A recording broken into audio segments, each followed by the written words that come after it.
E o Senhor vai atender. A própria Bíblia vai dizer que tudo aquilo que pedirmos em nome de Jesus, Deus irá nos atender.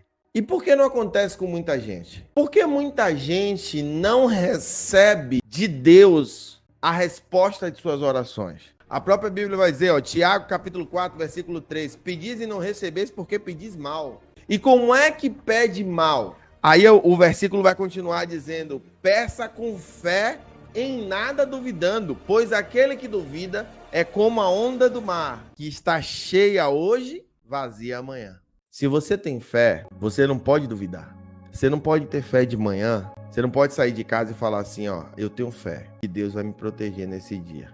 Eu tenho fé que Deus vai me conduzir nesse dia. Eu tenho fé que Deus vai cuidar de mim. Eu tenho fé que Deus vai me levar. Eu tenho fé que Deus vai me guardar. Eu tenho fé que Deus vai me prosperar. Você não pode começar amanhã assim e chegar meio-dia, quando uma dificuldade se apresentar, quando uma luta se apresentar, quando o gás acabar e você não tiver dinheiro para comprar, quando a conta atrasar, você não pode olhar e falar assim, cadê Deus? Se você tem fé que Deus está agindo ao seu favor, e que Romanos 3 vai dizer, todas as coisas cooperam para o bem daqueles que amam a Cristo. Se você ama a Cristo, mesmo que a coisa pareça ruim, ela é boa. A não ser que você não o ame. Porque quando a gente duvida que o que está acontecendo na nossa vida não é de Deus, nós estamos colocando em dúvida o nosso amor por Jesus. O versículo vai continuar. E aqueles que andam nos seus caminhos. Ir para a igreja não faz de você uma pessoa que anda nos caminhos de Deus. Se abster do mal, se abster do pecado, faz de você uma pessoa que anda nos caminhos de Deus. Jesus, quando ele é levado ao céu, um pouco antes ele fala, eu preciso ir, porque quando eu for, o Espírito Santo virá e ele trará, e ele será o Consolador, o Conselheiro, o Paráclito. Você sabe o que é Paráclito? É aquele que vai ficar à frente de todas as dificuldades. Como assim, Luan? Vamos lá. Você já observou, se você é um cristão que tem intimidade e relacionamento com o Espírito Santo, que ele deixa seu coração sempre preparado para uma luta? Quando a luta chega, você tem um sentimento assim, tipo, eu sabia que alguma coisa ia acontecer. O Espírito Santo estava me avisando, Paráclito. Agora, quando você não tem intimidade com o Espírito Santo, irmão, olha aqui, tudo vai ficar mais difícil. E Jesus, ele quando ele finaliza, ele fala do Espírito Santo, ele fala, no mundo vocês terão aflições. Jesus disse várias vezes, vocês serão perseguidos, mas não se apavorem, eu venci o mundo. Qual a sua postura na dificuldade? Qual a vazão que você dá para a sua fé quando a grande dificuldade se apresenta? Quando você precisa fazer uma separação entre fazer o certo ou não constranger pessoas, qual atitude você toma?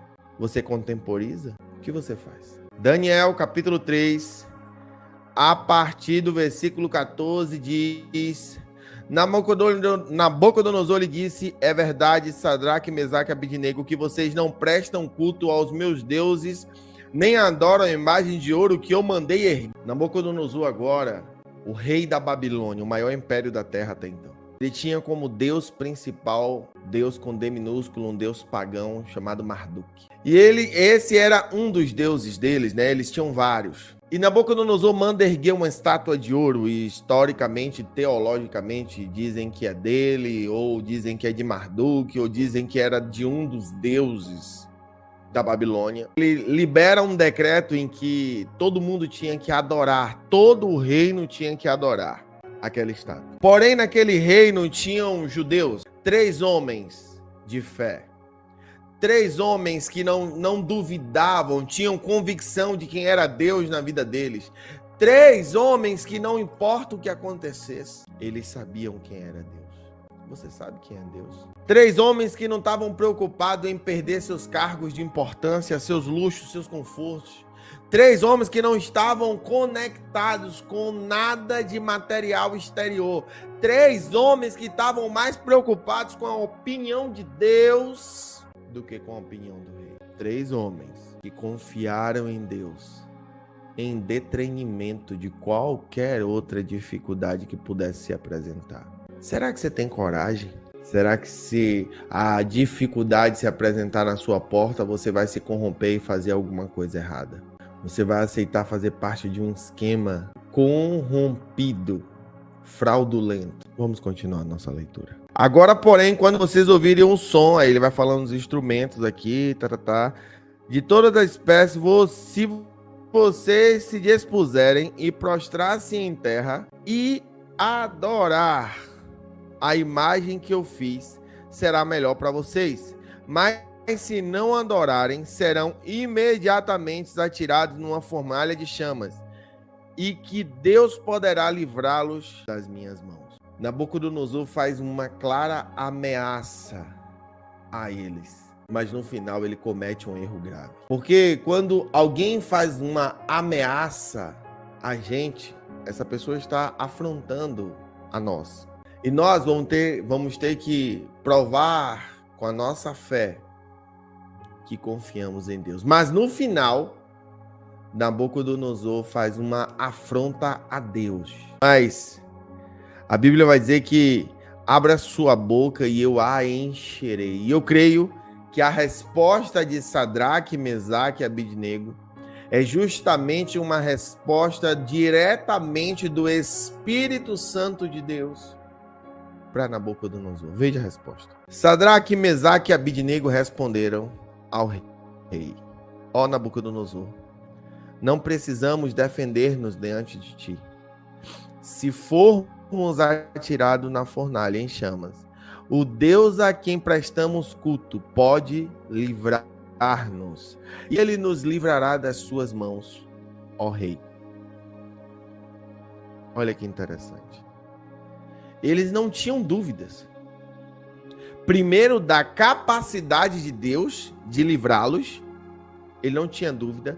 Segundo, que Deus faria isso. Ele não tinha dúvida que Deus livraria eles das mãos de Nabucodonosor. Ele não duvidou nem um segundo. Talvez a gente fique com receio de deixar um emprego, porque naquele lugar tem coisas que Deus não se agrada, com medo da gente não conseguir pagar nossas contas, não conseguir outro emprego.